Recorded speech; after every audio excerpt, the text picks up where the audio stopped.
Hello বন্ধুরা, তো দেখো আজকে আমরা এসেছি আমার দিদি বাড়িতে, আমার সব থেকে বড় ননদ তাদের বাড়িতে আর কি। দেখো এখানে টফি, জানো তো এর নাম হচ্ছে টফি।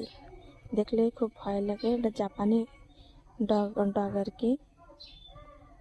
দেখো,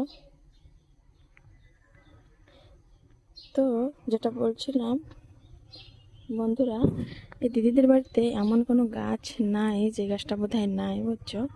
এত সুন্দর। দেখো তোমাদেরকে একটা ফুল দেখাই, জাস্ট এই ফুলটা দেখো, এত সুন্দর একটা ফুল,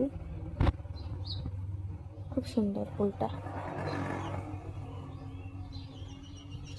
তো এটা তো দিদিদের বাড়ি, সবাই দেখো। এখানে গিয়ে আইছিলাম আর কি ঘুরতে, ফুল ফ্যামিলি, হাজব্যান্ড ছাড়া। বরমাসে আসে নাই, কাম ছিল। তো খুব ভালো, আমার তো যেতে ইচ্ছে করছিল না। তো বরমশাই বললো যে তুমি থেকে যাও, কালকে এসে নিয়ে যাব। কিন্তু মা দিদিদের সঙ্গে এসেছি, কেমনে থাকবো? তো থাকাটা আর হবে না, বাড়িতে যাব। আবার কখনো আসার সুযোগ হলে এসে থাকবো আর কি।